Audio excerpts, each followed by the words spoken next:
All right, good afternoon, everyone. It is 4 o'clock Friday, June 27, 2025. We are at City Hall in the council chambers for a special call city council meeting. At this time, I'll ask the clerk to call the roll. Councilman Haycraft. Councilwoman Asatea. Here. Councilman Cohen. Councilman Leaders. Here. Councilman Fleetwood. Here. Councilman Munger. Here. Mayor McCoy. Here. There being a quorum present, I'll call the meeting to order. I'd like to start with the Pledge of Allegiance, and Mr. Dobson, will you lead us in the pledge? I pledge allegiance to the flag of the United States of America, to the republic for which it stands, one nation, under God, indivisible, liberty, and justice for all. All right, thank you, everyone. Councilman Haycraft is on his way. Okay, perfect. Thank you. We're here for a couple different items that are on the agenda, the discussion of fiscal year 26 operating budget and BPW policy, and also review of previous council questions. First, I want to thank you, Mr. Ortworth, for working with Councilwoman Azate on setting this up. Appreciate that. And at this time, I'm going to turn it over to, I guess, April? Well, I mean, if we just wanted to start going down the list, Sure. if that works for you guys. Before we get going, April and I were trying to figure out a time and date. Both agreed, walking away, not determining where. So. Well, we actually have text messages that say where. Oh, Yeah, it probably slipped my mind. yeah. That's why I wanted to make sure to say the location in our text message so that we knew where we were meeting. I probably. I knew nothing about it. I was actually going to Board of Public Works. Well, I assumed when originally we were trying to coordinate dates, I think we originally said Tuesday, but Tuesday didn't work for Kelly. And then I think Wednesday Cole had to work, so Friday worked best. And so when I said at City Hall, I just assumed that you reached out to them saying that day, time, and place worked for them. Yeah, the date. But I just failed to be conscious of. Hey, we're all here. We're all here now, so that's all that matters.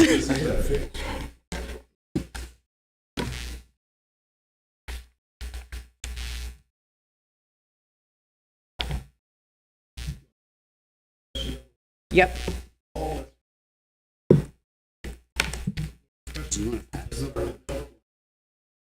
Okay, so number one, I can just go ahead and read them to you.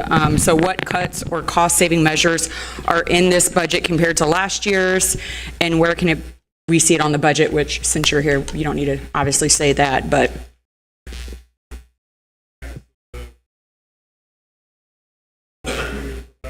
Hey, Paul. I will just tell you guys, if you do not use them, nobody is going to hear you, especially outside of this room. So just pass it. Yeah, if you could just pass it around. I've got it up full as high as I can get it, so hopefully it will pick up something and help. Perfect. Sounds good. Thank you. So we are, what we have provided in our response, initially, is that what you want to do? Yeah, so like, what is the total savings of the three with benefits, like a total number? Yeah. So last year's budget included 68 employees. This year's budget for fiscal year 26 includes 65 employees. All right, so 3 fewer employees than a year ago makes up about $210,000 in wages. All right, so that's $210,000 saved from the previous year. For the 65 employees that we do have in next year's budget, there's a 4% raise budgeted across the board. That 4% raise for those 65 employees represents about $227,000. And so saved $210,000 with having 3 fewer employees, $227,000 more roughly with a 4% raise gives you that net difference of $17,000 in next year's budget. Okay, so I'm just going to jump right in, and obviously those that know me, I'm pretty black and white. So while you're answering, I'm just going to go ahead and say, so you said that you cut 3 positions, right? With the total savings of, you were saying, was the 210, but with the raises, it makes it a positive. So that's not actually a cut or cost saving measure. And then in October 1st is when we're supposed to be implementing the 12.5%, which I'm assuming wasn't budgeted because that's what we're asking the ratepayers to pay. So in my mind, like, every other department actually had to make cuts. And if you can't afford the raises, then you know what I'm saying? Like, it clearly wasn't budgeted for this, because if we're cutting 3 full-time positions, but we're positive 17,000, like, I know that, I mean, don't quote me on this, maybe Melissa or somebody else could answer, but I know several people in different departments haven't gotten raises because they've had to make cuts. So in my mind, if that was budgeted for, which clearly it wasn't, then we wouldn't be pushing this additional rate increase of 12.5% for the ratepayers, which will be October 1st, 30% in 18 months to the increase in utility bills. Yes. Am I wrong? Which question should we start with? Wherever you want to start, Okay, all right, several questions there. So I think another way to look at it is, had we had 68 employees next year and the 4% raise, you would have had those $210,000 in wages plus the additional $227,000 percent raise.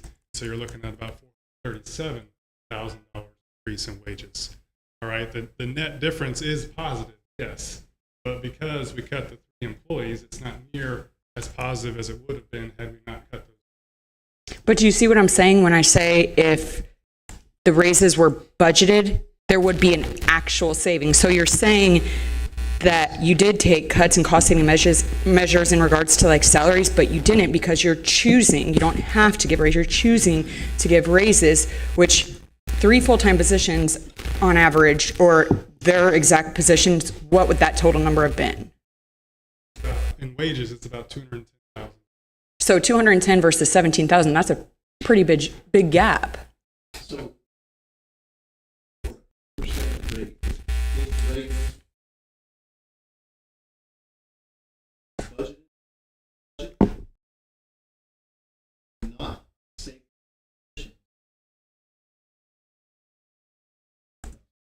So we're staying at 2,000, we're still getting the rate increase.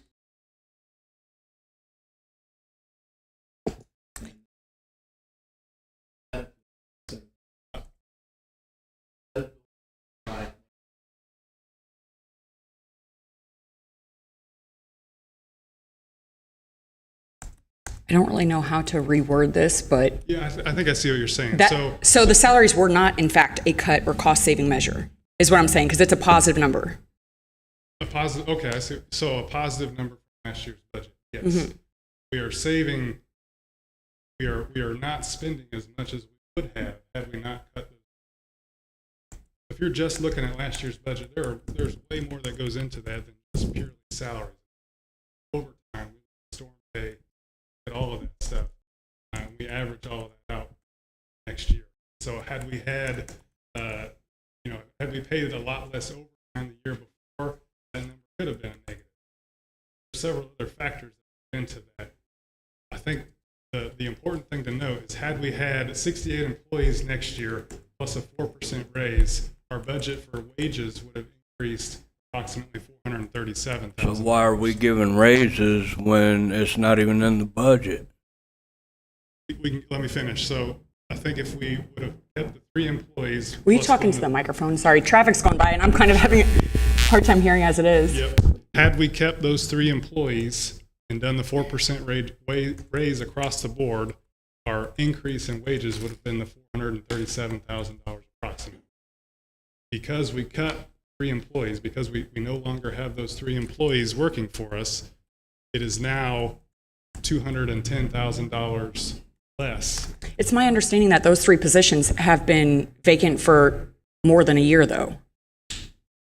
No, I don't.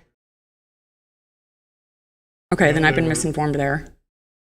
they were- So are raises required annually? Yeah, for the union contract, those are laid out by union contract. So that 4% raise was the final raise adjustment.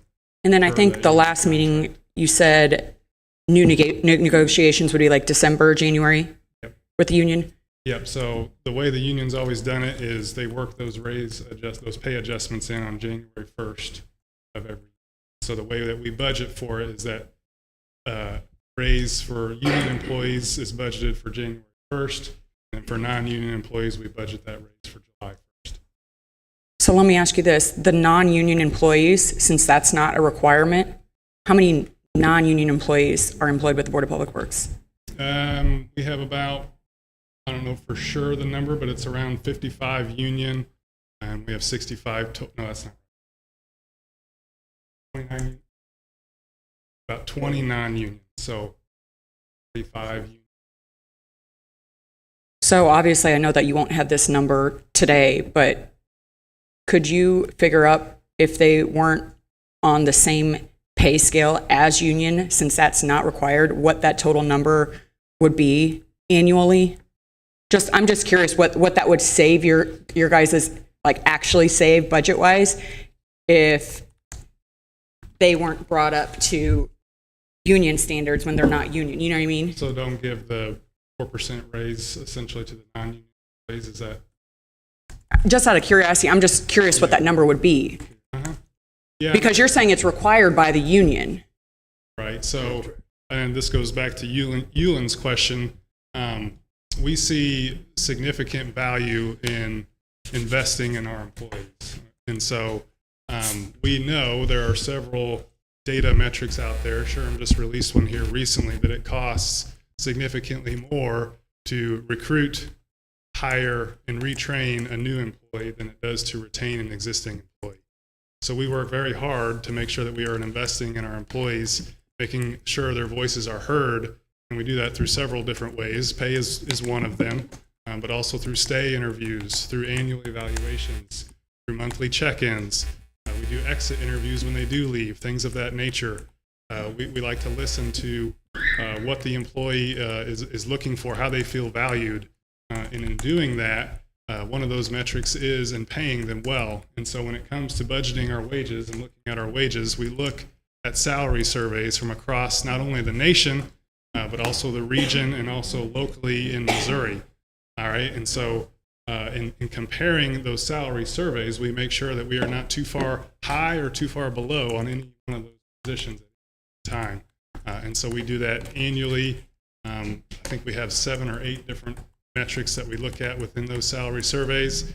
And I can say that with all of the employees that we do have, we are within, or we are at that median or even below that median in several positions. I'm not knocking your employees, I think y'all got a good system going on. But I mean, how can you promise? I just don't understand how these people are getting promised a raise when, the raise is not even in the budget. So then you got to come in here and request a 12.5% raise on all the taxpayers and. Yeah, no, that Well, they're not requesting it, councilman leaders. Their board decides on it, so the people don't get to vote on it. And I also want to correct right there because I know that I've made the same mistake of saying taxpayers, and this is not tax money from the city. These are the rate payers of utility accounts, because I know that I've made the mistake of saying that, and I've had to correct myself. That's what I meant, but thank you. But they're not asking for this. Their board voted and approved this. They didn't come before us with this. Yeah. So I think, to his point, it's you're given these raises, but then continuing to up the utility bills, and this 12.5% that is supposed to go into effect October 1st will be 30% in 18 months, an increase to utility bills. I'm sorry, but the amount of citizens that have contacted me in fear because they're afraid they're not going to be able to afford it is insane. And that's why I've been so adamant about getting answers to these questions, because I can't speak for anybody else up here, but the amount of citizens specifically when it comes to their utility bill that are freaking out, and we don't know what to say to them. And so that's where my frustration has lied, trying to get answers and get to the bottom of everything. And it's I would not say just several poor questions. people. Even the people that can afford it don't want to pay their hard-earned money for, the Board of Public Works to keep raising their utilities. It's over.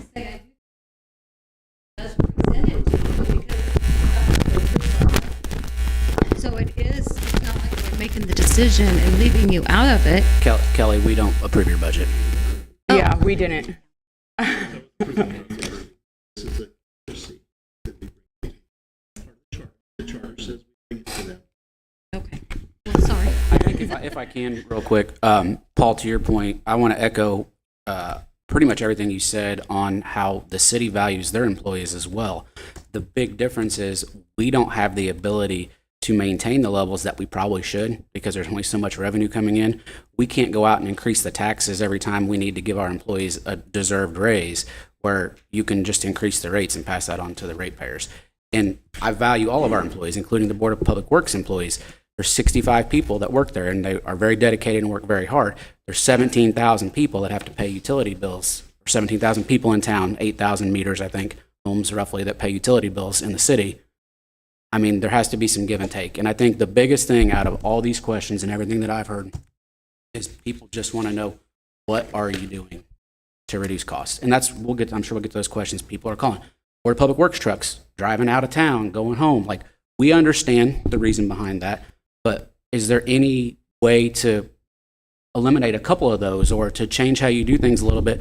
A good faith of to the public, hey, look, we're trying to do this. I understand the cost savings may be $10,000, maybe $100,000. You don't know, but it's making an effort.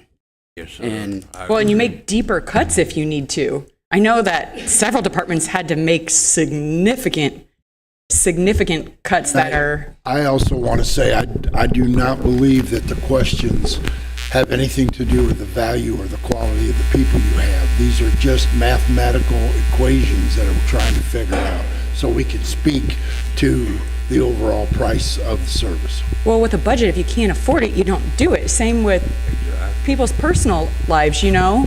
But we can't just In the keep contract, I don't know that you have a choice. but putting things in a budget that, or their budget that they can't afford and then taking it out on their ratepayers. That's not fair. right now, we have to pay for electricity. We all understand that. Right. That's out of our control. But the rest of the stuff, like, you have to live within your means. If you don't have the money, you can't do that. It's stuff that you have to negotiate with your union or figure out a way to move forward. I mean, sure.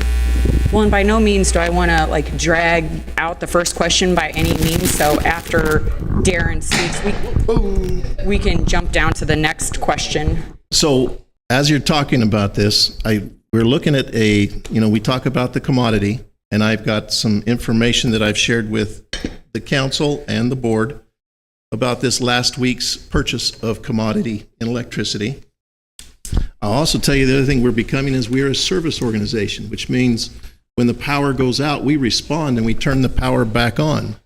When there's a leak where you don't have water, we respond.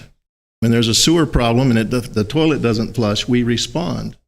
And so if what you're saying is we want to cut back on that ability to serve, if the community is happy with us not providing service over the weekend, if you don't want us to turn things on at night, if it goes out, we can start cutting. But there's a level of service that if you don't have the people, you cannot provide. I know. Why don't you ask the guy standing in the back of the room about that in the white shirt? Absolutely. They do know about it. I think they know fully about it. And they've also... So you're implying the only way to cut? When the average age of your police and fire is dropping because, I'm sorry, you guys, you operate on taxes. I understand that. We operate on rates. We understand that. But if the community or my board tells me we want to back off on the amount of service, what's we the can do That's that. not the only But way to that's- make cuts. But that is. I will tell you that in 2018, we had a forensic audit. And people had come because there was an accusation that the Board of Public Works was doing something nefarious or wrong with both the accounting, with the money, etc. They went through and they checked. And there were some things that needed to be changed. I don't remember. I was not here. They were changed. But since that time, we continue to do what I call running a tight ship. So we can go through and look at these and we can try and whittle a little here and there, but I will tell you that we are at bare bones when it comes to the service we provide. Service is not the only way to make cuts, though, Darren. There's plenty of other ways to make cuts. I cannot believe that you're implying that's the only way to make cuts. Heck, I know that the clerk's office, when they were redoing their budget, they're going back to office supplies significantly, like taking down to, we don't need to buy as many paper clips. Like, there's different areas to make cuts besides for reducing service on the people. Like, that's insane to even imply. You make deeper cuts to protect the ratepayers. However that needs to be done. Whether it's... But that's what I'm saying, okay. We got labor. Which can't be controlled at this point in time because that's in the union contracts. Matt, if you want to speak, I need you to come up here, please. Okay, let's just continue moving forward. Okay, so for the fiscal year 26 budget, for number 3, tree trimming, it says that you cut tree trimming crews running 3 down to 2. What was the total savings number? I don't know who's answering, Paul. That's the only reason why I'm looking at you, because I don't know who is answering. Huh? It's in, Oh, yeah. So it is in line 75 on the electric tab that was provided. Last year we budgeted $650,000, and next year we are budgeting $625,000. I just want to know the number for total savings. Yep. So 625 next year versus 650 last year is $25,000.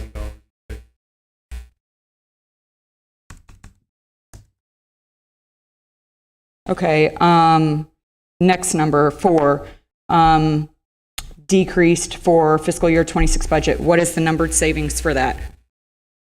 Travel training, is that what you're looking at? Okay. So you're talking lines 34, 44, and 87 specifically. From last year's budget, I have to do some math here, but it looks like just in admin alone, $8,000 is the saving. Total number for travel and training, like all together. Can we go ahead and add it up? Sure. Take a minute. Yep. Yeah, April, I went through those various items, and I had one budget here and one budget here, and went through each of the line items that were requested. And the travel training in electric was 18 down to 14. Water was 5 down to 4. Sewer was 8 down to 6. Like 1,101. If you'd like to have me fill the rest of this out and do the delta on each one of those and have a bottom line item, I'll go ahead and do that. But Paul's perspective is he gave you each of the line items, maybe thinking. But my thing is total cost. Like, I gave these questions, or I guess emailed them to Munger. Munger gave them to Darren over 5 weeks ago, and it's been like pulling teeth to get any answers. And anywhere we can cut and save, no matter if it's a couple thousand, 30,000, 40,000, it all adds up and makes a difference when we're continuing to force the ratepayers to pay.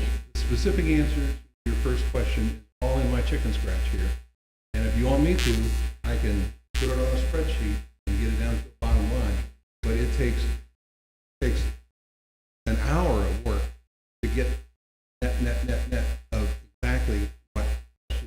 With as much as you guys pay an IT company to do all that, do you not have a spread, like some type of like Excel that automatically calculates these numbers? Like, not trying to be rude or but like with what you guys are paying, you can't just like go into like an Excel and be like, okay, ... this is our total number, without having to manually. No, I'm just like kind of shocked that you guys don't have, like, you especially, Paul, like, I'm just surprised that you don't have that. 5 years ago, our total travel budget was $166,000. That's fiscal year 20. Next year's total travel budget, fiscal year 26, is $78,000. So 78,000 was the total savings? 166 minus 78 is $88,000 in savings for fiscal year 88,000? 20. And that's with immense increases in airfare and everything else it takes to travel.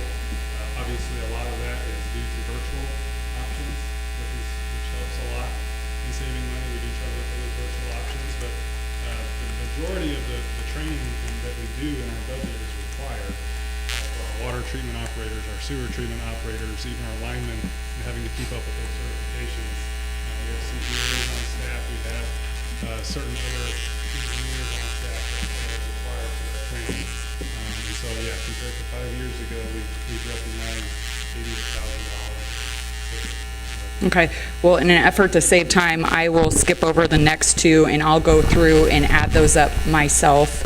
But in regards to number 7, for operating expenses, there is a 5.7% decrease from the previous year in electric, and a 2.02 increase in water, 2.07 increase in sewer. So the 3 fund operating expenses decreased by 9.79%, but we need a 12.5% increase on electric when expenses decreased by 5.7%.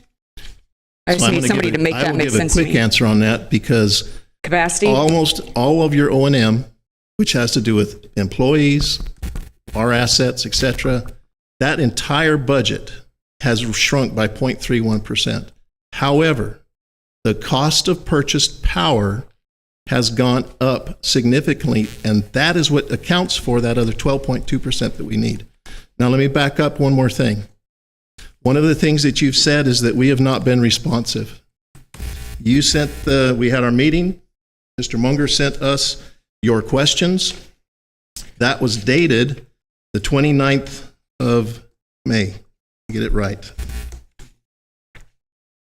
Paul responded to that by June 3rd. He did 4 days. He had 4 working days in order to respond to all of this. And so to say, while you may not have... The red is response. Those are not necessarily answers to my questions, Darren, if I'm being completely honest. And that's fine. If perhaps we did it in a way that's not easy to understand. Perhaps it's in a form that's not easily understood. But we provided these responses. And so to put it out there that we have not been responsive, or that Paul has not been responsive, is unfair and inappropriate. Paul is able to do this. He's done a yeoman's job of providing answers, of combing through these things. And so I just want you to know my respect for Paul and the things that he's done. And this is nothing personal against Paul or any of you. Is beyond reproach. And so our response has not been slow. But again, we have to answer to the people, Darren. And when people are like, why are there so many Board of Public Works trucks being used as personal vehicles, seen down at this, that, the other, and I don't know what to say to them? April, what do I say to them? Can you hear me? On that particular issue, I'd like to ask you, when you detail to that person who has a concern what the vehicle policy is, and then you also detail to them what our on-call policy is, and they combine those two to understand that a person who goes home for the weekend may go to church with his family, may go to the grocery store, may go to the water park. The way... On the ratepayer's dime? As you understand the policy for on-call, you're sitting there on Saturday and the family wants to go somewhere. Here's the way, I'm assuming you're I didn't see that in the policy, though, John. The policy can't cover every potential situation. So when you talk to these people who have concerns and you tell them the 2 policies, they may not understand. But let's play example. Somebody says, April, I saw that truck over there. Well, the person's on call. We have employees who agree to be on call for 1 solid week out of the month. That means they go home at whatever time. While they're sleeping at 2 in the morning, they've agreed to take the call, go run and fix the electric. Let's say Friday afternoon, Friday evening, all Saturday, all Sunday. They decide to do that. They're not going to sit at home watching the phone waiting for it to go off. They have a life.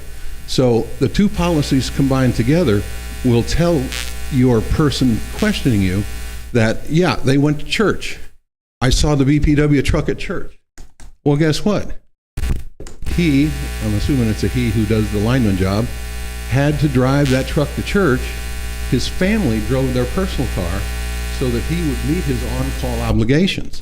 So when you explain that to that person, they should understand it, because they have committed that they're going to respond within 30 minutes to a call.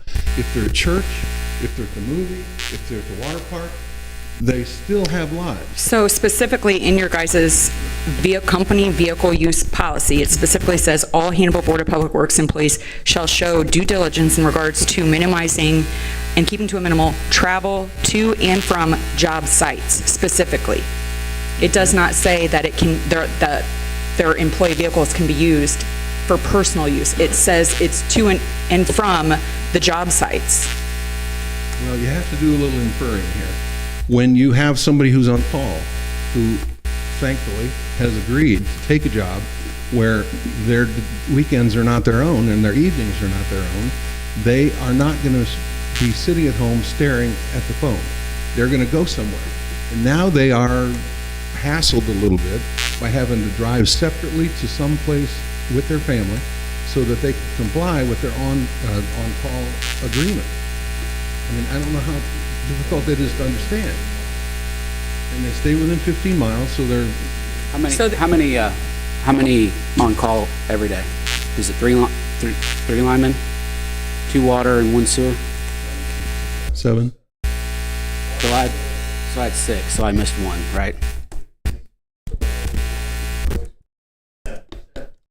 7 total.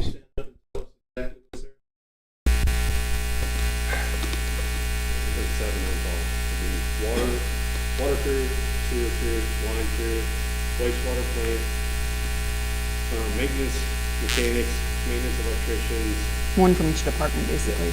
one from each. So you really have a good opportunity when you get an irate constituent saying, why? You know, they're using this on their personal dime.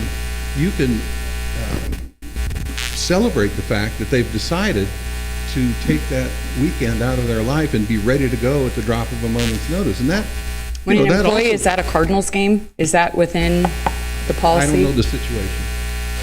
I mean, are you familiar with the situation? Who was there? You're saying yes, Paul? That is within?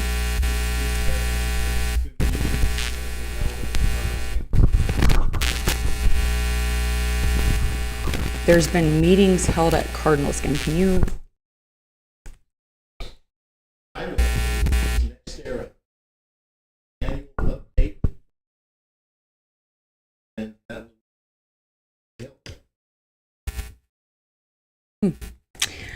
Okay. I don't think we need it. Okay, so number 2. Sorry, Paul, do you have these questions, or do you just want me to reread them out loud? No, I've got them all in front of me, either Okay. way. Okay, so for number 2, so does your final budget include the 12.5% increase raise in October to electric specifically?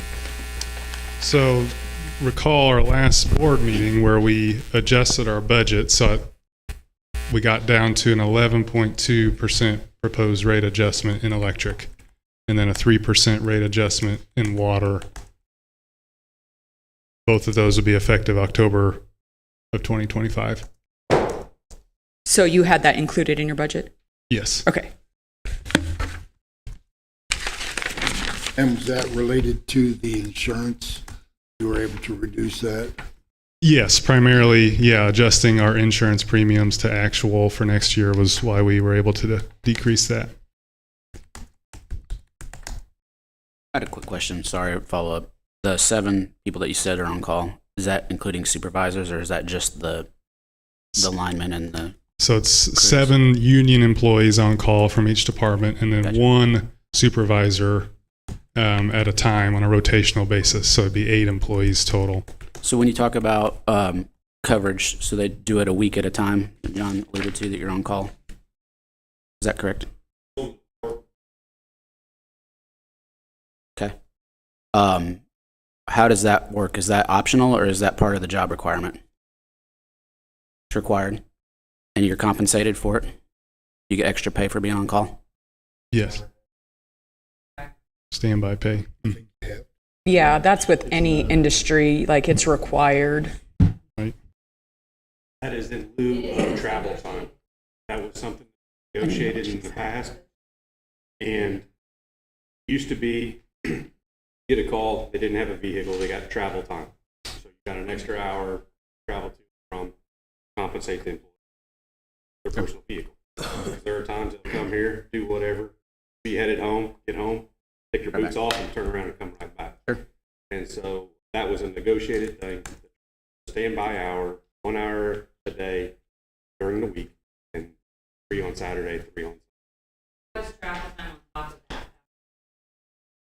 20 years ago? I just assume that's required. If you're on call, like, you got to be ready to go to work. That's with any industry. But if you want to talk, I need you to come up here and talk in the microphone, please. I'm just kidding. Okay. Again, if you want to speak, I need you to come up to the microphone, please. So you're saying that basically you're treating HPBW like this, and you know my history and where I'm from. So you're also saying that the fire department, the police department, and the ambulance should not be going to Walmart and shopping on the clock because they cannot take those. They can't take their personal vehicles anywhere. All I asked was how many people drove a vehicle. I'm just saying. So, that's kind of what you're saying. I mean, you're not allowed to For what it's worth, I've had citizens, like, I'm pretty sure I said this in an email. This isn't just you guys. I've had people complaining about why are there fire trucks at Little League practice. I mean, it's not just you guys. I promise you. I've had from police vehicles to fire trucks. Like, obviously, people love to complain about anything and everything, and so people are complaining about fire trucks being at Little League practice. So we're looking into everything, not just you guys. I can promise you that. But if anybody in the crowd wants to speak, I really need you to come up to the microphone, please. Anybody's welcome question to. specifically, number-wise, I could not tell you. Anybody's welcome I to am, talk. but the budget, when I came on, like I shouldn't say we. Oh, So we do have a log sheet that we keep that tracks all of this, and we go through every day, every hour. And so far in 2025, just some numbers, we've responded to a total of 224 calls. So through June 27, that represents about 37.3 a month, or about 8.6 per week. That tracks pretty closely with last year, 2024, where we responded to a total of 547 calls, which is about 45.6 a month, or about 10 and a half per week. So I think as council members and even us as BPW employees, had I not worked here, I never would have thought that number would be that high. I assumed that we had a storm, power goes out, that's when guys are getting called out, right? Well, we look at just last night, we had wastewater treatment plants go off, alarms go off at 1:15 in the morning. Jeff Johnson was called out for those alarms, and he had to respond and make sure that everything was working correctly before he was able to then be cleared from that call. And so it's not just storms that are rolling in. It's not that we have water gushing out of the streets. It's every call that we get from the neighbor when a line is down or a line is hanging too low, no matter what time of night, what time of day. And like somebody had mentioned, we vastly appreciate the dedication that our employees do make to answer those calls and make sure everything is working properly. and I don't disagree with you one bit. Like, Appreciate it. trust me, I get it, especially if they're on call. I think where our frustration and the citizens' frustration is, why are non-on-call people driving employee vehicle? Like, again, if you have 7 workers every day, those 7 workers that drive their vehicle, understandable. But it's people that aren't on call that are driving company vehicles as personal vehicles when they're not on call. Right. So the 7 employees that are union are provided a vehicle to respond to those calls. We have 6 supervisors, 1 of which is on call. And so the other 5 supervisors also have a vehicle. The reason for that, there's several reasons. One reason specifically is, say it happened to be our water employee, water supervisor that was on call, and the call that came in was electric related. Say, hypothetical, it was a line down. He shows up on the scene. It's an absolute mess. And so, he could have the lineman come in and help him, but oftentimes he will utilize a supervisor who then has to respond to that call. So the electric supervisor. absolutely an option. We could have that supervisor. How many personal vehicles are company vehicles are drove as personal vehicles, total number? 0. So so that supervisor, that electric supervisor that was now responding would use his BPW vehicle to be able to respond immediately. If he did not have a vehicle, he would have to drive all the way to the warehouse, retrieve a BPW vehicle, and then respond to that call. And so when we have larger situations where multiple supervisors are needed, response time would increase greatly if they didn't have a vehicle to be able to respond at any given time. To get from their house to the board office is what you're saying. But Right, You still right. have to live within 15 miles per policy, and you still have 30 minutes to respond per policy, Right. regardless of whether you're responding in a personal vehicle or a company vehicle. No, MIRMA requires that we be in a BPW vehicle. There's several reasons for that. A big reason is the lighting that Right, we no, have. But you have to show up to work within the 30 minutes.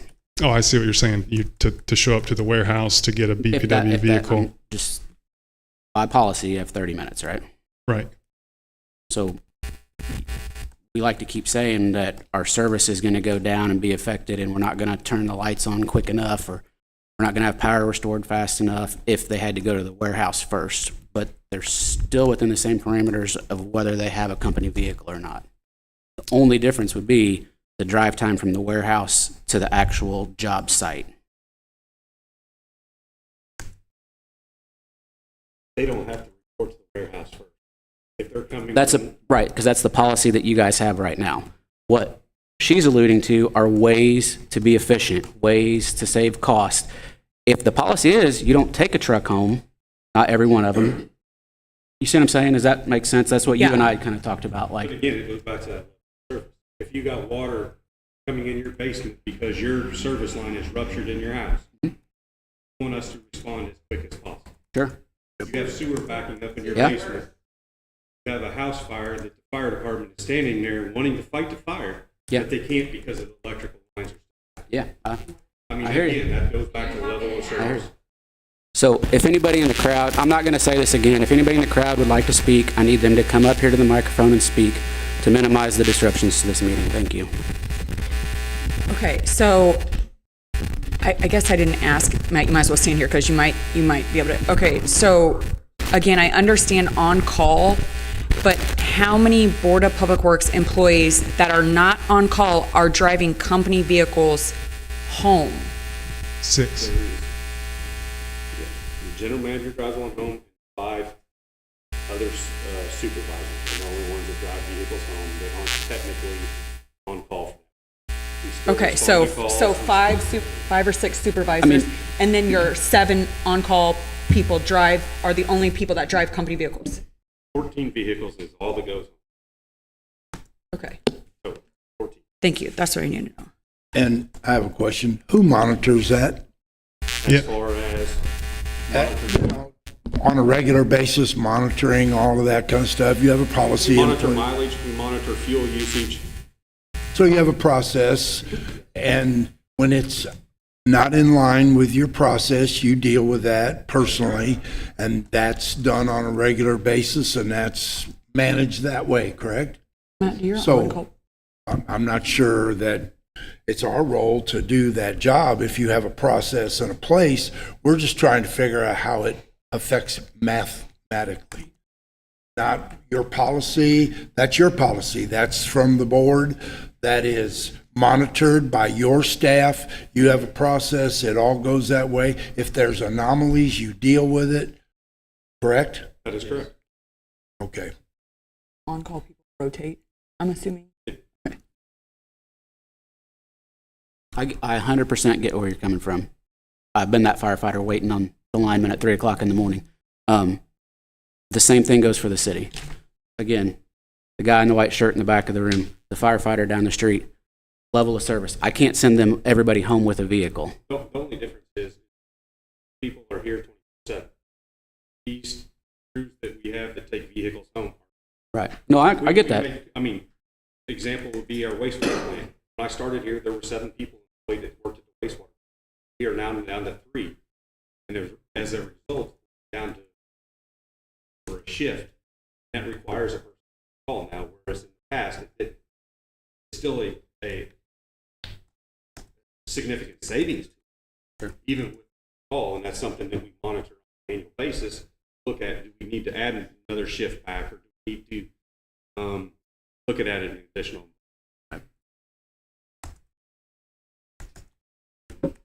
I think from my perspective, just a lot of that is policy type stuff. Like, what does that look like? Like, and not that I'm saying we should ask you guys to change the policy, but is there any way to adjust that policy or be a little bit more efficient in how we do that? And that's where I'm coming from with a lot of these questions.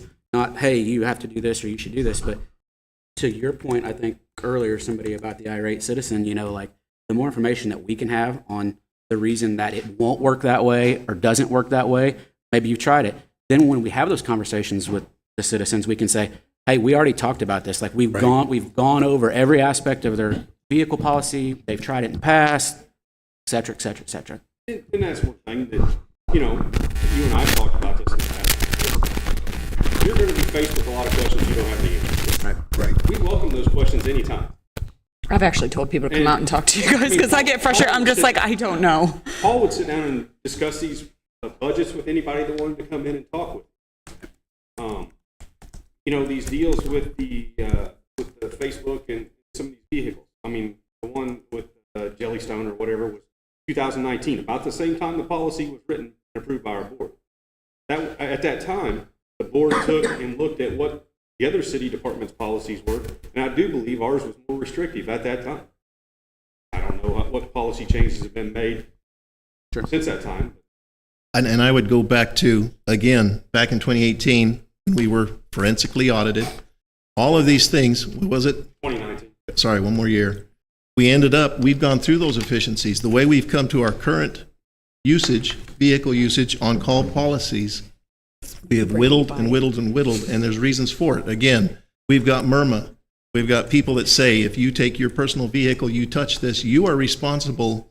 We have liability, not just for that individual, but for their vehicle. So you've got someone coming in with their $50,000, $70,000 vehicle, instead of having our vehicle there on site, we have just acquired a huge amount of liability that we didn't need to have. And MIRBA, so all of these things, while we have those 14 people taking their vehicles home, we have whittled and worked on it to be efficient to get to that point. And it's, again, from 2019, it's on every aspect that we have. Paul goes back to those early years. We're down a significant number of employees. We are down all the way across the board.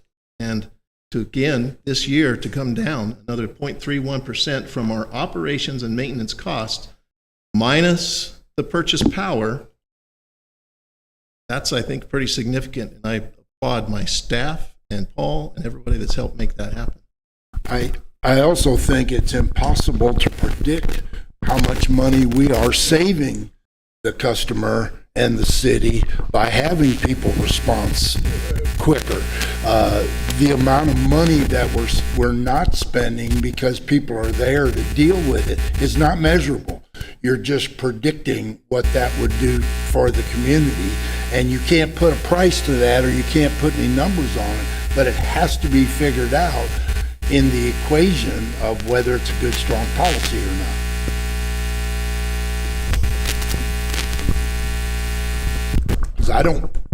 Been through a fire. I am glad they were there in 10 minutes. I don't want it to take any longer. Bottom line is, it's unfortunate that our cost of electricity had to go up by $4 million. What that looks like is, we got to put it in rates, and then that brings up, hey, we can save all kinds of money in all kinds of different places, but I don't know that that's true. The bottom line is the $4 million that has to be replaced, we have no control over our costs. And we've been through this a million times. But yeah, we can keep going. Have the audits that you go through on a regular basis, are those available for the council as well? So we get those reports. I haven't been here long enough to probably see one, but that's regular.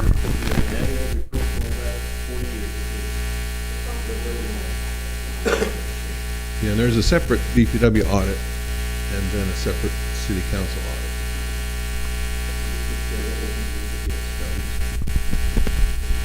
We also have them on the city website.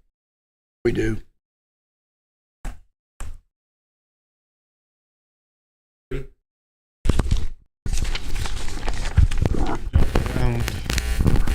I was trying to jump around since we were already on that topic, just to not revert back. All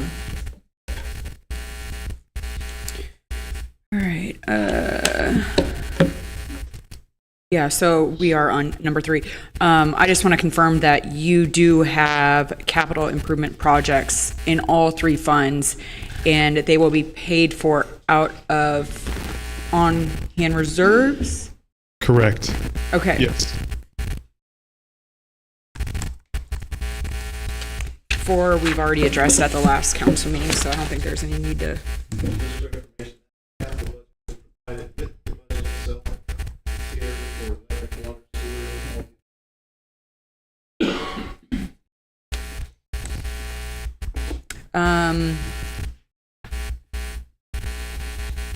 So in regards to raises, is it a set percentage with the union that is negotiated every year? Like, is it like a set number, or?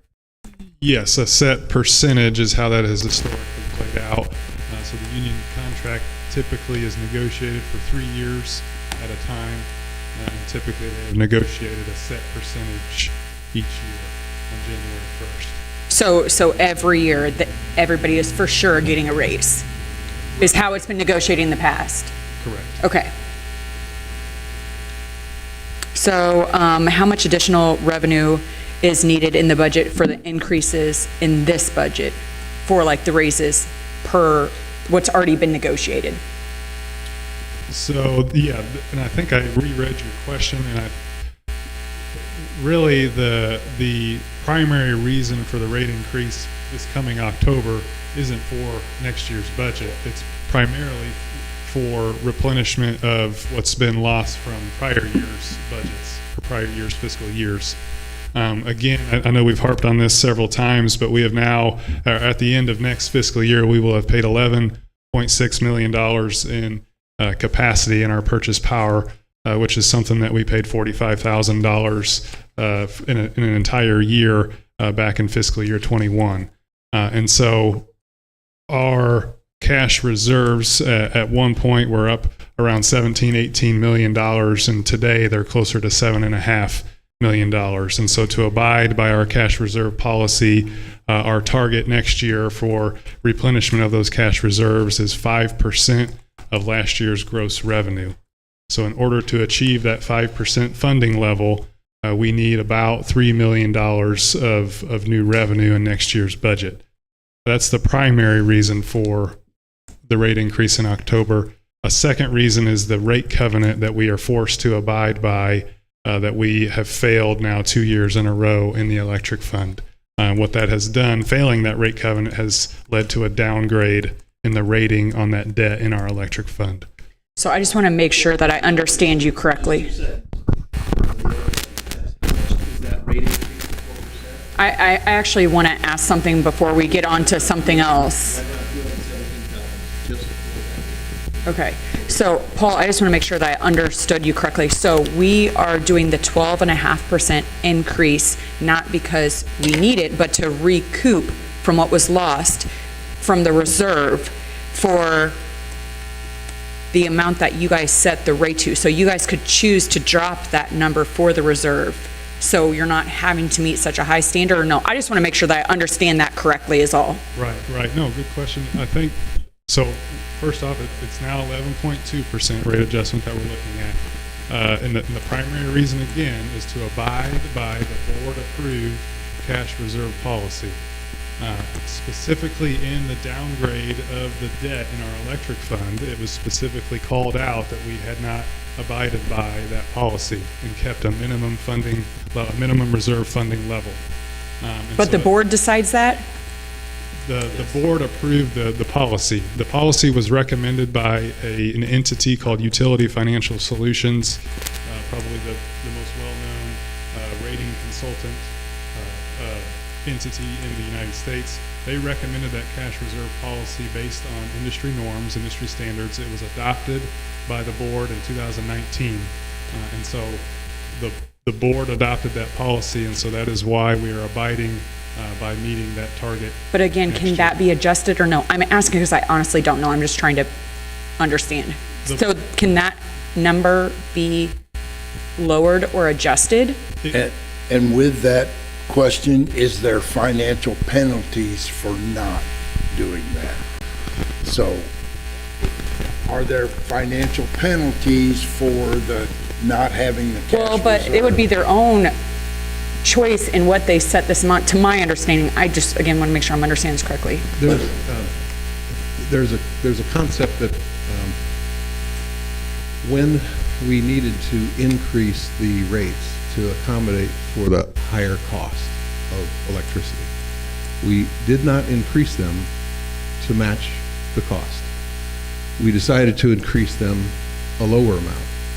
So that means that every month that goes by, you're taking money out of your savings to pay the bills. So now the savings account goes down, down, down, down, down. And that's the only place you're getting enough money to float your business. So the savings that you've decided by policy to keep that amount in there is now lower every month because the purchase power is dragging that down. So we didn't increase it enough to cover the costs. And what this is doing is increasing it enough, number one, to cover For the last costs. budgets, we didn't increase it enough? The last rate increase, Okay. when it was proposed that it should be Are you a talking about the 15 9%? when it was proposed to be 15% to keep everything steady, it was voted to only be 9%. So the 9% did not cover what needed to be paid for? No, not at all. By how much? By the difference between 9 and 15%. 3 million, roughly. Right. So the people who voted to do that said, yeah, we are going to succumb to the fear of the voters and say, okay, we need this because our costs are just that high, but we've decided to take that money out of our savings account and pay our day-to-day bills with it. That's why the reserves went from 17 million to what, 9, or what he just said? I'm going to stop you there. That's not why the reserves went from 17 million to 9 million. That has been a trend over the last several years. It wasn't due directly to that not getting the rate increase last year. Well, we can put a chart together and layer which amount did which, but the vast majority of it The $3 million. is from not having increased the rates to cover the costs. Of $3 million. Yeah. Yeah, I'll give you that. So again, can that be modified or lowered in regards to what you guys need to meet? Not in regards to lowering what a rate increase would be, but Paul, you were saying how the last 2 years you haven't met what the board decided to be the number or amount in the reserve. Wasn't that what you're just saying, like the last 2 years that you haven't met? Yeah. Okay. that's- Sorry, I just want to make sure I understood what you were saying. Oh, it's perfectly confusing. The rate covenant is something that when we bought this big, huge transformer and a bunch of wires and poles, we had to get a loan for it. It's actually a lease purchase, the technical term, through Bank of America, I think. And what we had agreed to is certain things. They would give us 14 or however million, and what we would do is pay it back over 25 years. And they says, well, in addition to paying that back, we need to make sure that you're liquid enough to be able to pay that back. So anything that happens, you are going to have to increase your rates so that you are bringing in enough money to bring in a little bit over what your costs are. So that's a part of what they keep calling the rate covenant.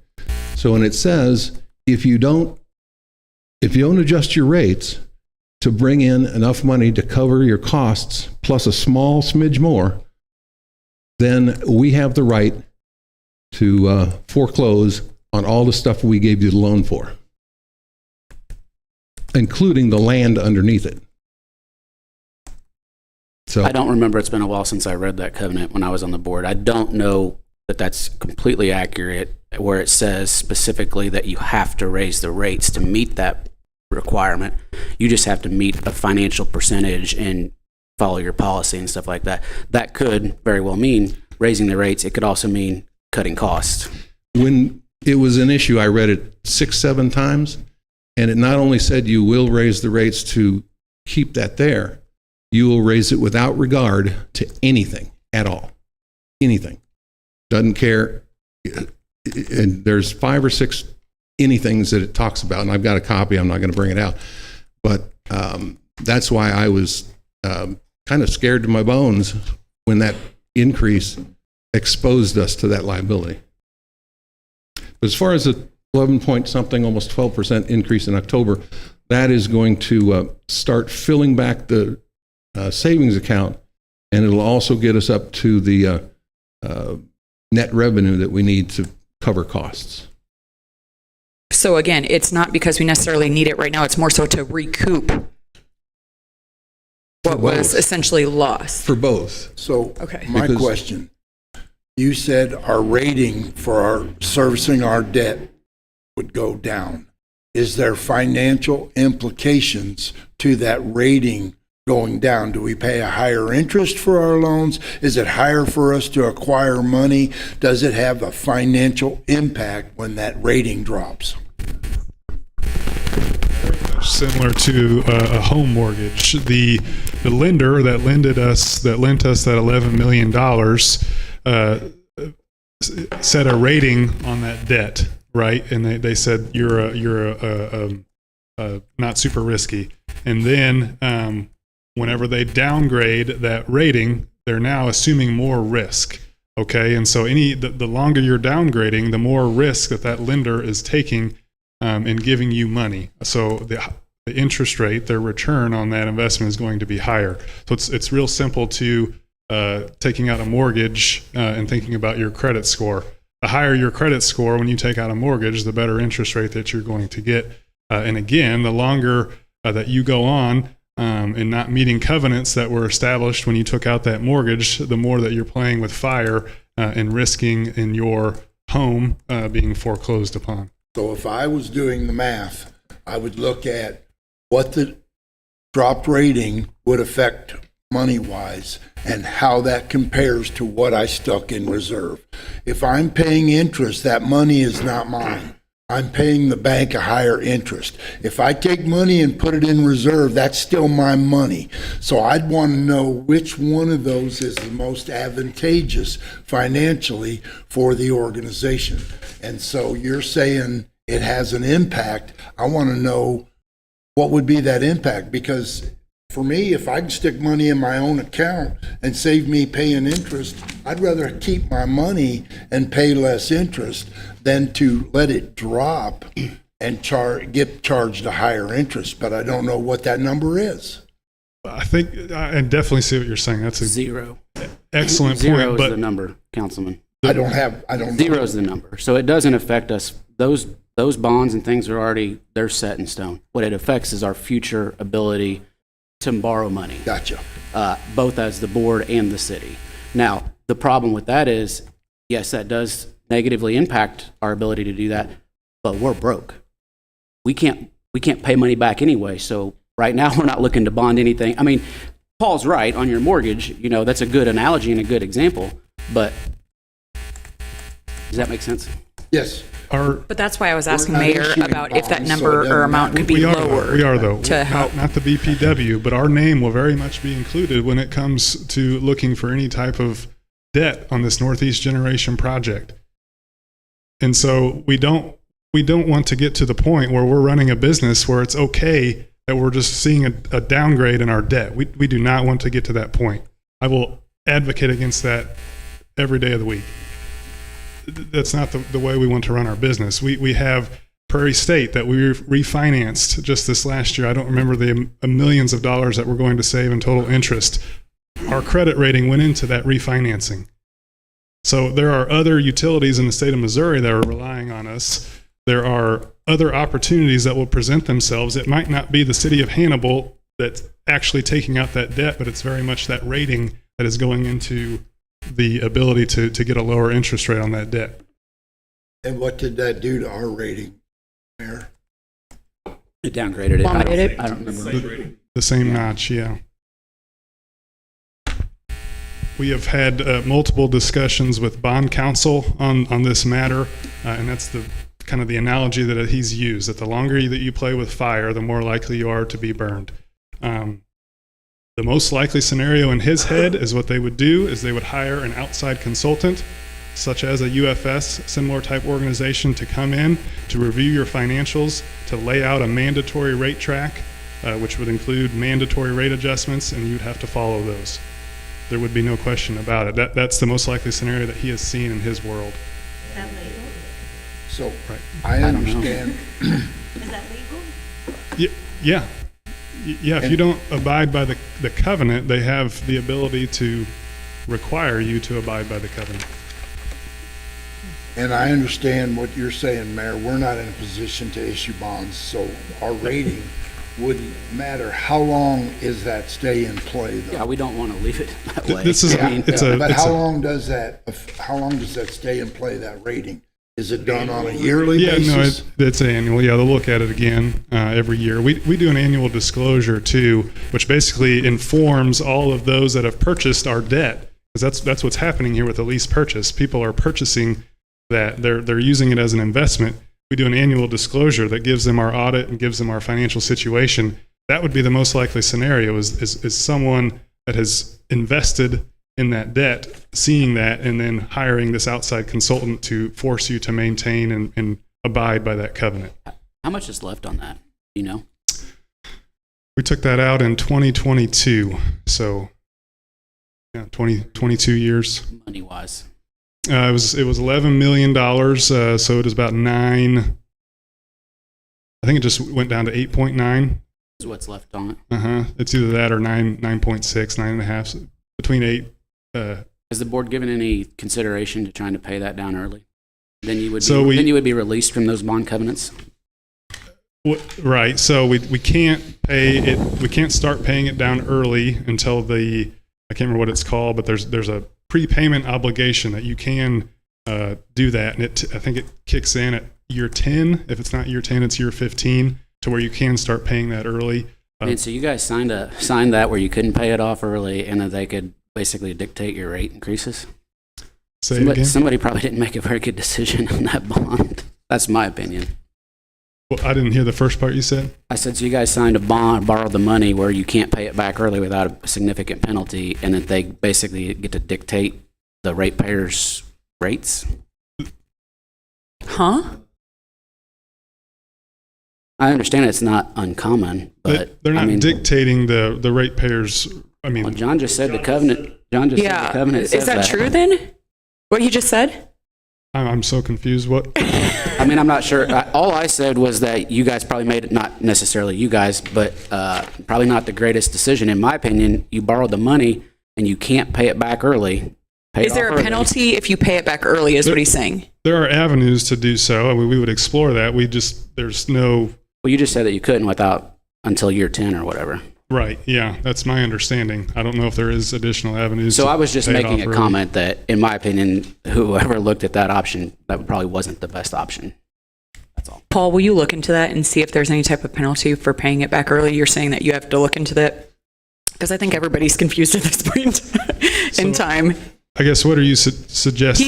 He's saying in regards to that, if you can't pay it back early, that there would either be penalties or it taken out on the ratepayers. Like they can dictate, because that amount hasn't been paid off with them, correct, Mayor? Yeah. So, well, I mean, I understand that. The simple question that I started with was, have you guys explored paying it off early? That was the question that I asked, because this rate increase now is going to generate an extra little over $3 million.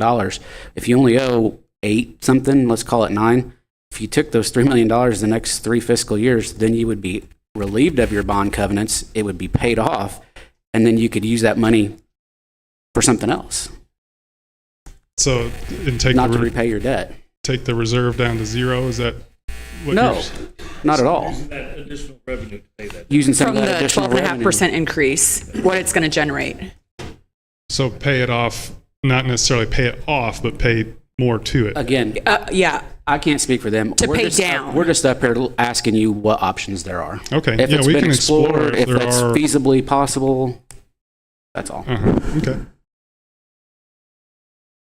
It is a 4% interest rate, I believe, is what we have on that. So obviously much more advantageous than the interest rate environment that we're in today. But yep, we'll look into that. Sure.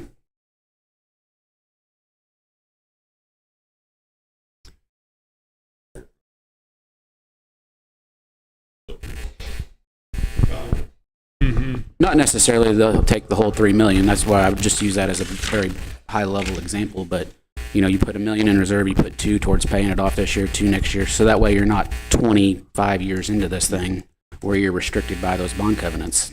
And we're having a discussion every year about rate increases just to meet the bond covenants. That's all. That's all. We can look that's into that. wild.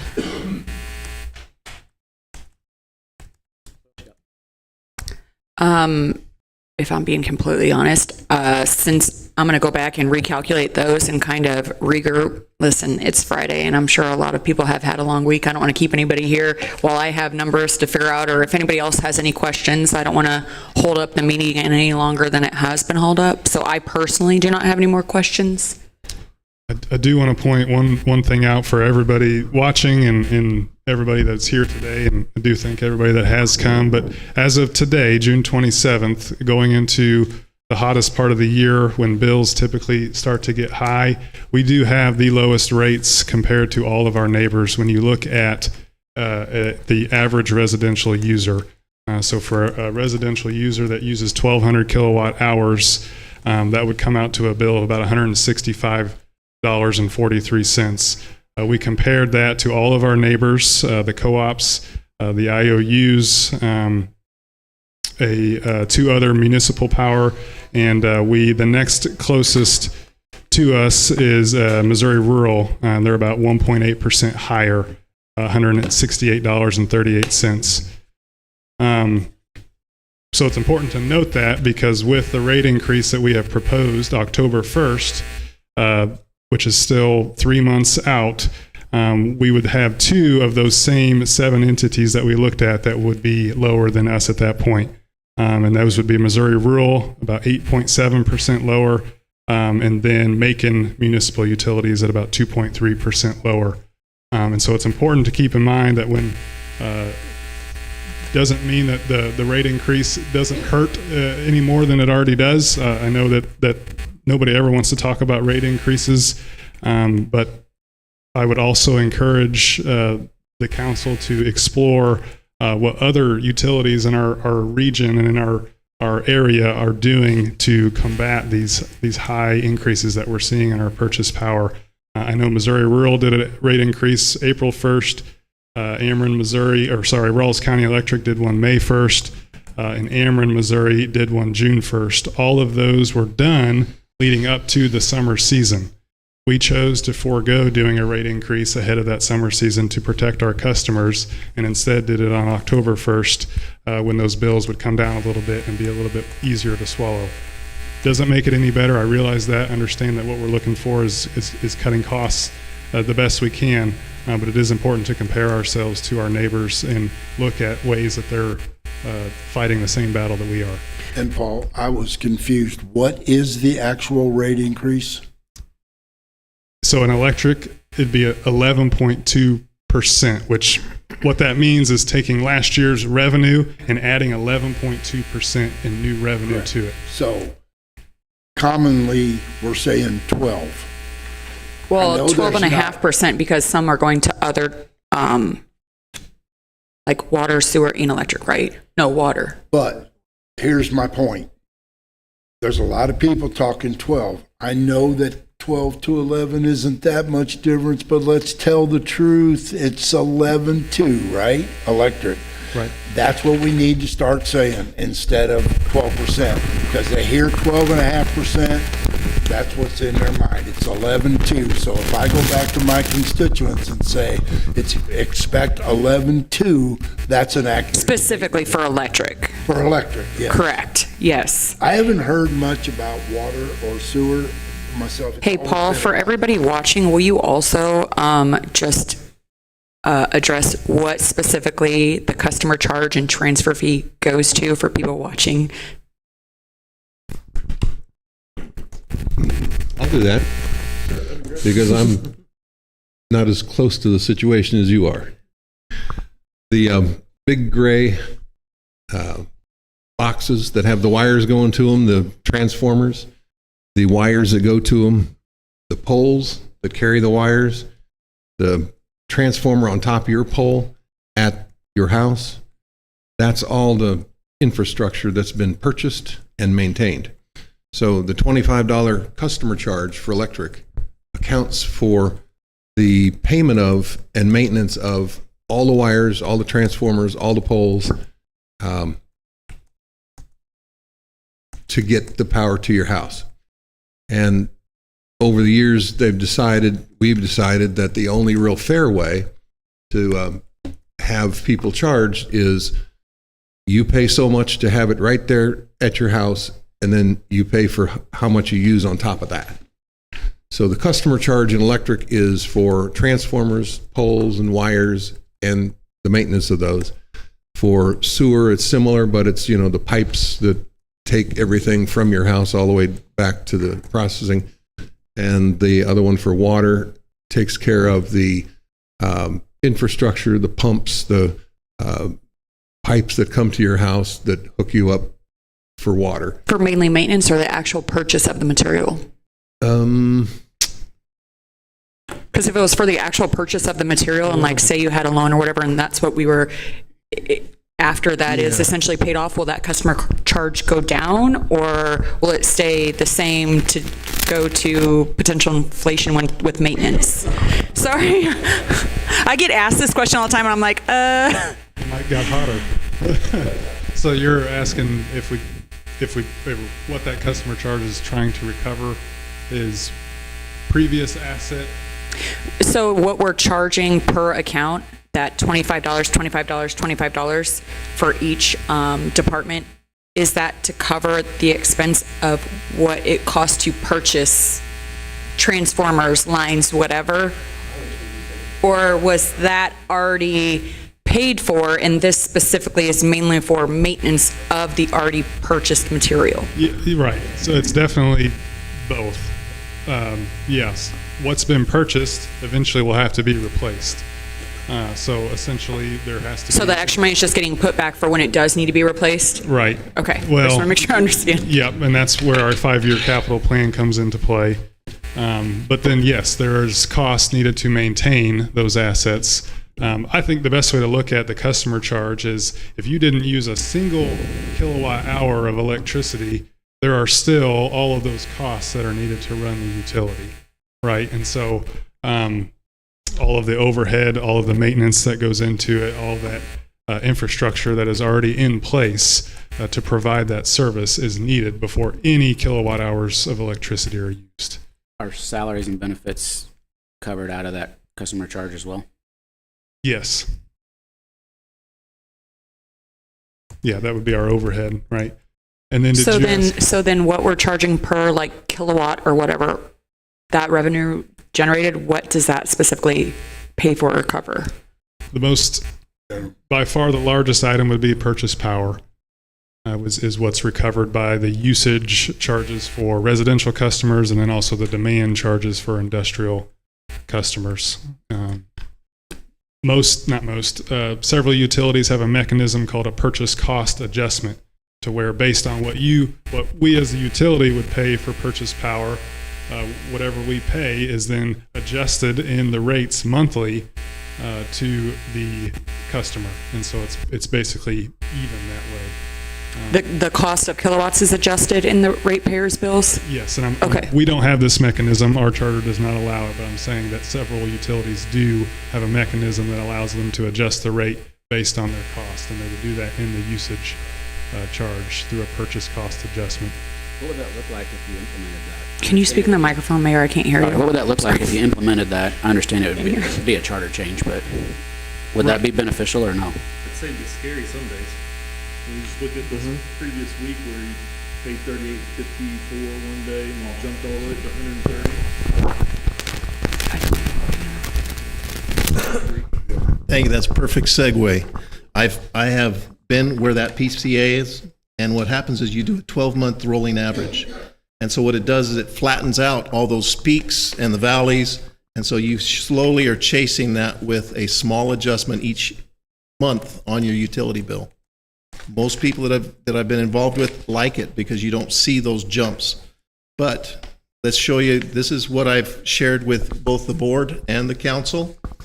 This is the last week's worth of purchase power that we have done. If we look at Saturday, the 21st, our average cost was $38.54. Sunday, it went up to $50, so kind of tough to track in your mind. We are having what's called blue sky events. And that's because even though the sky is blue here, the weather's not too bad. It was nice and hot and miserable here, but was even worse in other places throughout the nation. And we are connected in the MISO grid. Our costs, which are usually $34, $29 per every hour, on Monday, the 23rd, it went all the way up to $301. It was $110 at 1 or $111 at 1 o'clock in the afternoon. It hit $301 at about 8 o'clock, $234, etc. The next day, same thing. On Tuesday, the 24th, by noon, it was $118 versus a normal $34, $35. By 7 o'clock at night, $303. 8 o'clock, $261. The average 128 per, and the number of KW was 977. We were having to buy more. It was very much more expensive. By Wednesday, it had calmed down a little bit where we were only hitting $140, $143. By Thursday, again, $139, $191 at 7 o'clock. And then today, it's down to where we're only up in the 80s paying for that. That 1 week, our estimate from our consultant is right around $400,000. And we're going to have to pay that. And so when we're talking about, is it 11 or 12? I think we're going to have to look. This is sort of like a Uri. We had it a few years ago when the cold hit. Texas went out. They couldn't run their solar. They couldn't run their wind. Prices went crazy. We ended up in the debt by about $800,000 that year. We paid for it with our reserve fund so that you didn't have that spike in your utility bills. We have that. That's what that reserve is also for. So having that reserve where it needs to be takes care of these issues. But when we are pushing that reserve down, down, down, we no longer have that. And so we're going to have to take a look at this actual year-to-date actual, and while we've done everything we can to carve anything off the bone, we still have purchase power that we don't have control of. We have the new Northeast Power Generation Project, which will help us with capacity. That's 1/3 of the mechanism of our power. It is a great project, but it's only going to take care of that 1/3. We still have the the volatility of the market. So in 1 week, just this last one, we have probably a $400,000 hit, and we're going to have to put that into our model.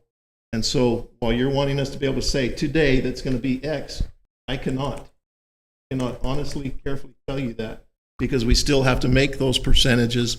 We still have to meet our rate covenants. So and we said we could change that rate covenant. We can change what our reserve policy is. S&P is watching that. And if we simply take the goalpost and lower it so we can easily kick the ball over the goal, they're going to see that, and that's going to be obfuscating our duty instead of meeting those responsibilities of the policies we've created. Is that what the bond council said? Because that last meeting we were at, you were going to follow up with them and check on what that would look like if we did change that policy. Is that? Could you send us that correspondence? It wasn't a correspondence, it was a discussion. It was just he'd say he highly recommended that would be any good. Can you get that from him? An email or something sent to Something the in council? writing. Sure. Because to your point, Darren, when we're having these discussions about changing that, and people ask about that, they hear us on TV, on Facebook, seeing this, when we're talking, well, why don't you just change it? If you can get that to me, makes it a lot easier for me and any of us to go, well, we can't. Here's what the bond council said. Absolutely.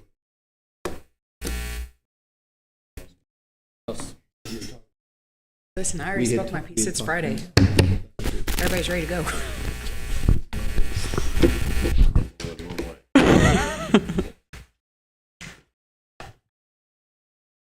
Anybody else have anything? I have one quick question about budgeting and how you guys do it for the utility. And I guess it kind of goes into when you talk about your audit. With the generally accepted accounting principles, do utilities typically budget like this? Because I know the city does not budget like this, but your budget that you approved shows the 11.2% rate increase. All of those numbers are based on that rate increase. You don't have that money. That rate increase hasn't even been approved yet. It would be similar to us setting our budget based on the public safety tax passing. There's no guarantee, there's no vote that you guys have approved that rate increase in October. There has to be a public hearing, and then you have to vote on that, which is the situation that we ran into last year where you had budgeted it, but then when it came time to vote, it didn't pass what that number was. So do your auditors allow you to budget blue sky, essentially? I mean, I know that that's the number that you figured, and more than likely your board will pass it to comply with the bond covenants and everything else. But I mean, is that gap approved to budget that way? Like where you don't have that money? I wouldn't say there's a gap requirement or not a gap requirement. I think in what we saw just in the last board meeting is the nice thing about budgets, it's an Excel spreadsheet and we can change those numbers pretty easily. And the other important thing to remember, and just like you're saying, is that a budget is a target, right? It's what you anticipate to happen for the next year. That's not going to happen. You would like it to. And in our water and sewer fund, it actually does track pretty close. But in electric, there's just so much volatility that we have to do our very best to budget as close as possible. To your point, you're saying basically budget last year's budget with no rate increase with the expenses that you expect and anticipate. And then you would almost have like a side-by-side budget that would then have that rate increase in it and what that would look like, and that's what you would be comparing. And yep. I think that would be possible in a form of presentation to the board, and then it'd be up to the board to decide at what level. Obviously, we are much closer to the numbers, and so that is why we recommend the adjustment that we do, and the board can very much ask questions on that.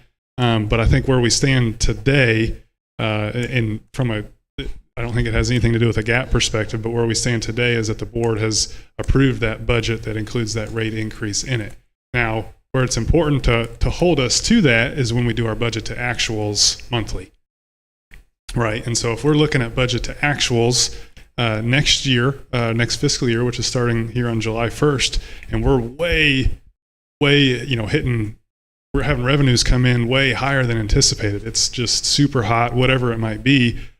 Well, at that point, when it came to compare what that budgeted number was, then we could look at possibly doing it differently. So the budget to actual is what's more important there, right? Because we did not budget those revenues with that 11% rate increase in it for July August and September, right? We had it kicking in on October 1st. And so I think that would be where we would want to look at those budget to actuals to kind of see where we're at up to that point. Would it make more sense to, if you're going to have a rate increase, do it before the budget? Or is there a requirement on October 1st, or is that just kind of how you guys have always done it?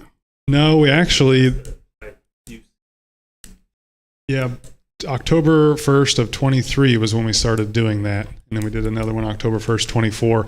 Prior to that, it was July 1st. And the reason we did it was twofold. The primary reason was to avoid the highest summer months for our customers, in which those bills are already the highest. So to make it a little easier on them. And then two, the October 1st kind of worked a little bit better for our larger industries and their budgeting purposes. If they had a January 1st, that allowed them to kind of prepare for that a little bit better. That makes sense. Quick question following up on that. So if you guys see the 11.2 and your revenues are by far much higher than anticipated, would it be consideration for a rate decrease? You're still seeing the coffers build back up and the reserves build back up? So by That's rate what I was trying to decrease, get do you at mean earlier. reducing the 11.2% adjustment? Bring it back Down. Yeah, I think that's what I'm saying. Even if it's 11.1, you know, I mean. Right. Yeah. No doubt. And the nice thing that we can track is with capacity, we already know exactly what we're paying for the next 12 months. And so what I do when I present the financials to the board is I amortize that over those 12 months. Where we do have volatility, obviously, is on the energy. And so, yeah, we could definitely track that up to that point and adjust accordingly. And I just want to clarify and say, by no means is this personal on anybody, on any of the board. Like, all of the board, you guys are greatly appreciated. And I'm not trying to say you guys don't deserve raises. That's not it at all. We constantly have citizens hounding us. I actually, the last couple weeks, have had citizens asking why we can't get answers, and if they filed a sunshine law request, would they? And I'm like, I mean, by all means, like, I'm not withholding anything from you, but it's frustrating when we don't know what to tell the citizens. I've actually told people to call out to the Board of Public Works. I was like, I don't know. Like, they keep hounding me and frustrated about certain things, like personal use vehicles, confused about why are we paying so much for customer charge. So thank you guys for coming and educating myself and answering the questions that I've been trying to get answers to, because it's helpful for when I'm addressing citizens that are constantly hounding me. So I just wanted to clarify that, because I don't want any of you guys to think you're not appreciated or don't deserve a raise, but I'm not saying that at all. I learned a lot too, so I appreciate it. Appreciate you guys. You guys do provide a good service, and looking at the numbers for surrounding areas as a business owner, and you always want to see your competition. Mayor. Thank you. Sure. Before we talk about getting out of here, John, somebody was walking up to say something. On behalf of the employees of the Hannibal Board of Public Works, I'd just like the board and the council to take in consideration when we're talking about jobs not being replaced for budgets and using that funds to cut budgets. I would like you to consider how dangerous the job is. I looked at a generic Google search earlier. About 42 linemen die a year. About 50 water and sewer workers die, and trench collapse in confined spaces.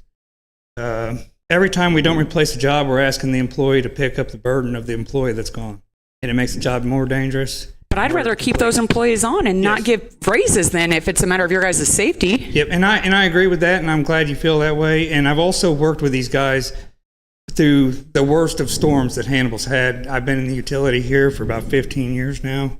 And it's pretty amazing to see what these guys do. We're limited in our resources every time we lose somebody to be able to respond and put this town back together like I've seen.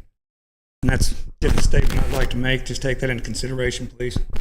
Yeah, if safety is an issue, I would definitely rather keep more people on. Hey, can we get his name for the record? Justin Brown. Thank you. John, do you guys have anything else? awesome. Easter Sunday, I lost power. I didn't have to get out and go back to work and put my boots on. 2 hours later, it was on. Also, what I wanted to do is see if we could make some sort of official request to add another board member so we would have 5 for the BPW. Honestly, I don't know what, like, That would I know be- that we voted to have not you for the tiebreaker, but, I mean, It would require a charter change. So I'm not opposed, that would be the will of the council. If you would like to, I would say probably come to the next, not Tuesday's council meeting, but get on the agenda for the July. Be a November item. I can't hear you. She just said that it's been presented twice to the council and voted Okay, down. sorry, I don't know what is going on. Like, I literally, One other thing I'd like, yeah, we prefer your guys' equipment. So just for the record, we're going out for bid Tuesday, I think, for upgraded We have our final systems. meeting Tuesday to finalize all of the new equipment and everything, and then we will be out for bid, so hopefully within the next 2 or 3 months, we will have all new audio, video, everything in here. So we are as excited as all of you all. It is excruciating to sit in here and try to take minutes and can't hear nobody, that kind of thing. So we understand the frustration, and we are fixing it very soon. All right, today. Not broken, not broken. one other thing I'd like to say before we get out is it was helpful to be able to answer these questions. I would predict that we would ask these in the future. I would make this part of the preparation for the council in the future, just to know what kind of things we're looking at. So it doesn't catch you by storm. You don't have to run around after you've done all this work and try to redo things. Just predict that we are asking these questions now, and we probably will continue in the future.